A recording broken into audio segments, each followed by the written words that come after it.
Hey guys, welcome back to Corey Taylor Builds. We're finally getting back to work on this little 1.8 Miata motor. It's going to be turbocharged, going in my buddy's car.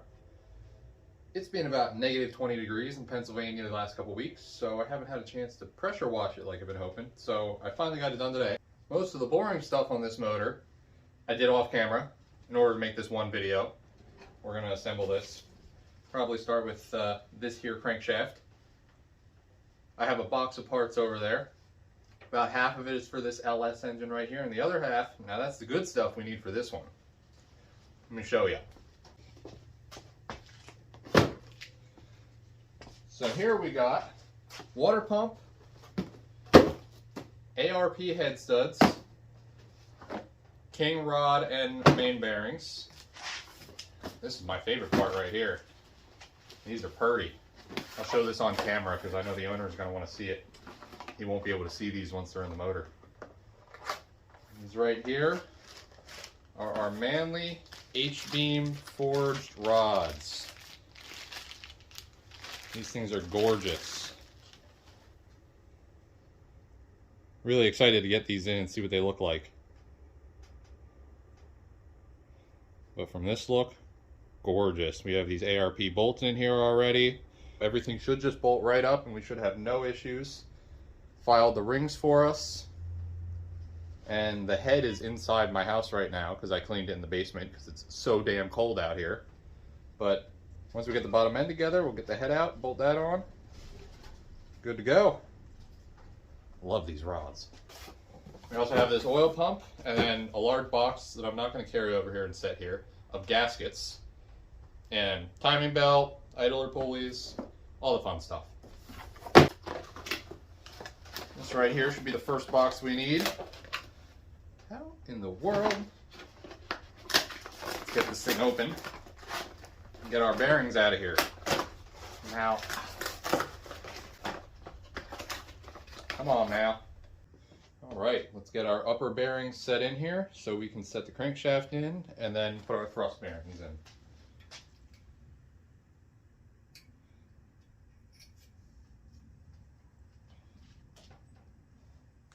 Easiest way to put these bearings in, set them up just about even on the other side and then push down this side until they slide into place. Make sure both sides are just about level. Figured I'd get you a little closer in here so you can see what I'm talking about. Obviously you have this keyway right here. This little mark on the bearing needs to slide into, the little tab that's popping up. So you want to set that in just about, doesn't have to be perfect, and then you push down this side until it's all the way down, and you push on it until both sides are about flush with the block.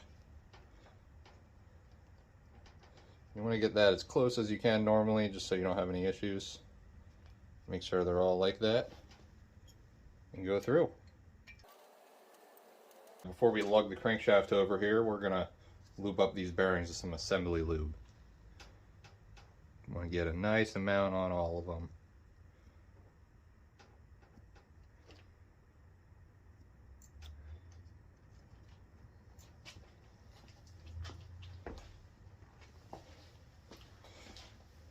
Rub that around with your finger a bit. Next step, grab your crank, and gently set it down in there. Try not to spin it too much, spin your bearings at all. And now we can get our thrust bearings in finally.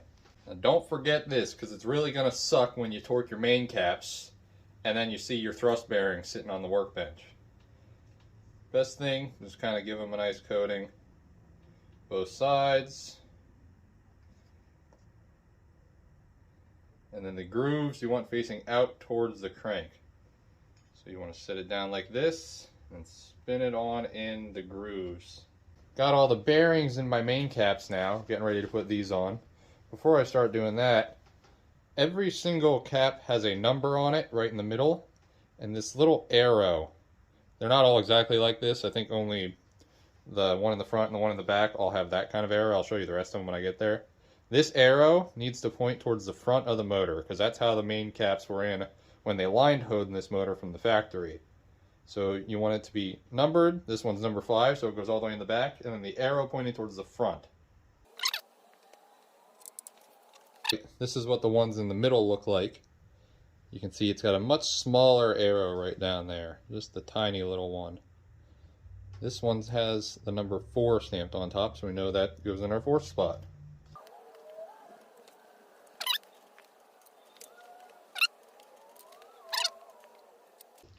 Now you want to go ahead and drop your main cap bolts in and get the threads started on them, though you know they're lined up, but don't tighten them all the way down yet.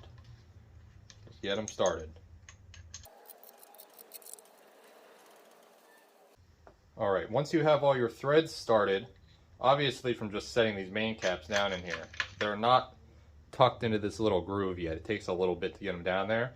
So you want to get either a rubber mallet or a non-marring hammer like this brass one. Brass will do just fine. You can get an aluminum or a lead one if you want. And then you just want to give them a few gentle taps. Get them down into their groove there.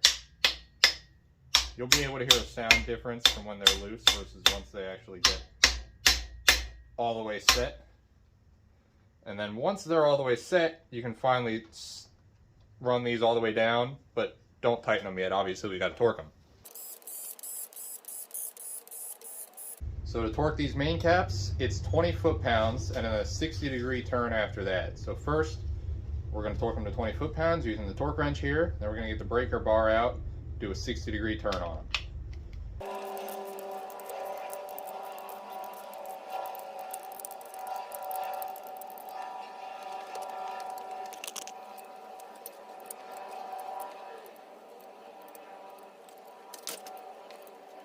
Now our crankshaft is finally in, and now you can see it spins smoothly. So we did something right checking the clearances, making sure those are all good. Now we get to the fun part. We can finally start assembling our rods and pistons. Okay, so Mazda was nice enough in order to make these rods and pistons already full floating, so we don't have to worry about pressing the rods on or off. I already have the old ones off. Obviously we're reusing the old pistons because read a lot. Apparently these are good to about 300 horsepower, so that's what we're going to try to run this thing to. And the rods are the weakest point, so that's why we're swapping those boys out. Now, you want to set this up, whichever side you take the C-clip out of, upward, and that happens to be where it goes towards the front of the motor. That's what that dot means. It goes towards the front there. And this isn't really that important, but I want all the Manley to be facing the front of the block when I put the rods and pistons in. So we're going to line that up that way. And the first thing you want to do is get your assembly lube. Put a dollop in both of the slots and a dollop in the rod. Just run that around. That way it's all over. And then take your piston, start sliding the wrist pin into it, line your rod up, give it a good push, so it should slide right through the rod and right through to the other side of the piston until it stops. That's when you want to get your other clip. Run the little stubby end into the groove first, not the rounded end. That'll save your thumbs. Push it on into the circle. This helps with the screwdriver. Let me grab one. You just want to get the screwdriver, get in the groove there, and give it a push. Once it's in the circle fully, it's a lot easier to just push the clip down all the way around, get it to go down into the groove, just like that. And now we have a rod and piston. And we can get the piston rings on this one. Okay, so here we have our top and middle ring, which were ground down for this piston in order for the number 1 cylinder. And we have our oil ring assembly over here that we're going to put in first.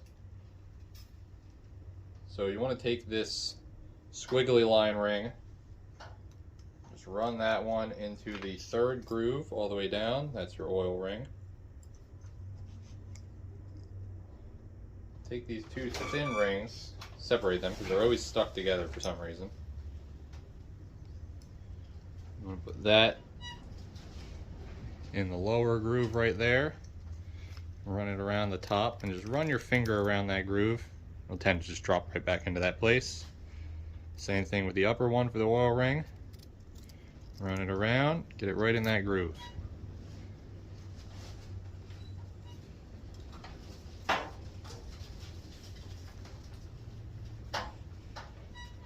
Now, just about all second and upper rings are going to have a dot or a marker, unless they're just a rounded edge, that tells you which way goes up on the piston.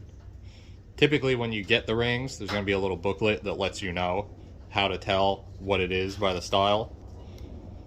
And this, we're going to do the same thing. Just get this side in the groove and run it around by hand. This is the easiest way to do it if you don't have a piston ring compressor, well, expander, in order to push the rings open and just set it down around the piston and close it. I'm too cheap to buy one of those, and this works just fine. People complain about it taking a little material off the top of the piston, but I don't even see a mark. So now our upper ring is not specific on which direction it goes, up or down. It's the same on both sides, so this one doesn't really matter. Just gonna slip that on in there. Try not to let this piece put a groove down the side of the piston. That's the most important part, because sometimes if you just push this down, it'll scratch down the side, and you don't want that. And there is our ring assembly on our piston. Full piston setup. I'm going to go ahead and get the other 3 of these done, and then I'll be back. Well, it has been approximately a week since the last time I got out here to work on this. You notice right here I have a rod piston. See, these pistons right here are now new. I'll put some pictures up now so you can see. The old pistons were melted and had the rings shoved up inside of them.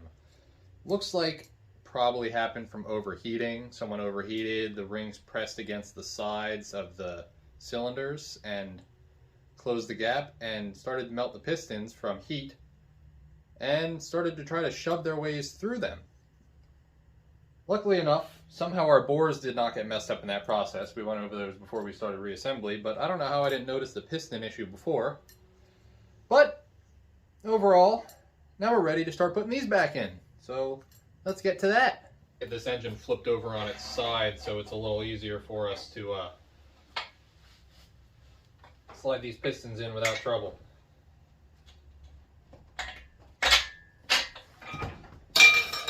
Where are you going? I'm going to go ahead and get this bearing rolled in here, just like we did for all the main caps. In one side, roll it around. There we go. Let's get some lube on there. If you do not have one of these, I highly recommend it. It doesn't have to be ARP. They make different brands, but this is a tapered piston ring compressor. Way easier to use than those other crappy piston ring compressors. Pretty much just take the piston, slide it on in there, get it set down enough that the skirt's popping out the bottom. Line up your dot towards the front of the motor. Flop the skirt around in there a bit. That lined up. And then push it right in. We're going to reach around the other side. Make sure our rod's lining up over here. It's going to be easier with the back of a hammer or something. Wooden hammer. Don't use anything hard for this. You're going to mess up your piston. Give it a few taps. And it's in the bore.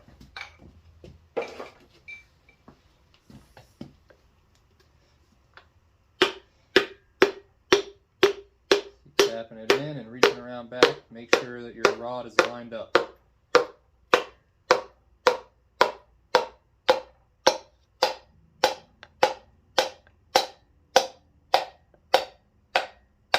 There we go. All the way in. A little bit dark over here, so I hope you can see. But now we're going to take our cap with the bearing and the lube already on there.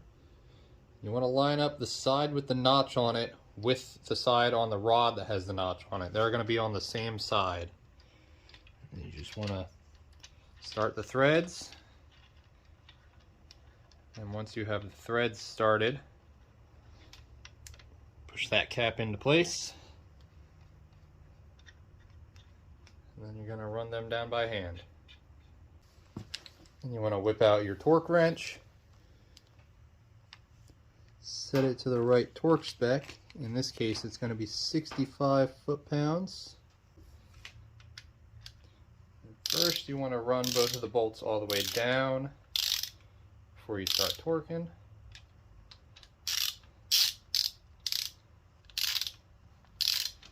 Make sure they're both snug.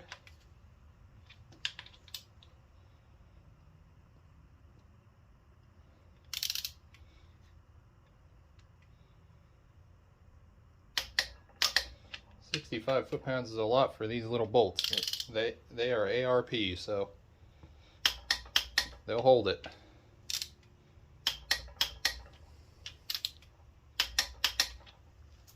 There we go. Let's get the rest of them in.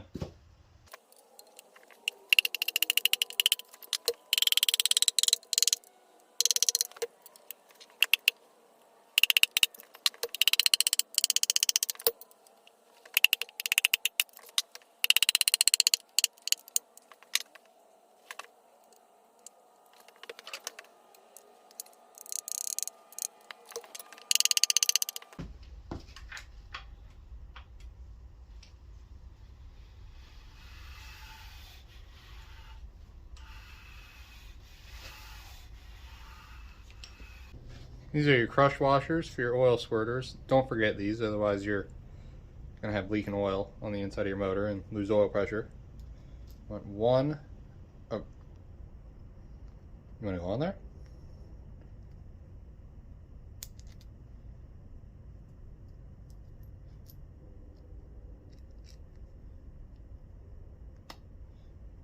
Okay. One on the top of the bolt through, and one on the bottom. We're going to drop it down in there carefully. Alright, these oil squirters go to 12 foot-pounds.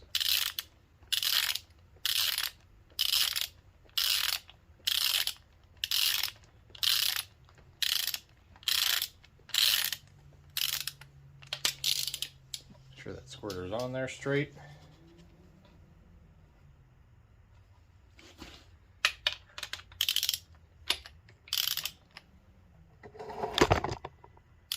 Alright.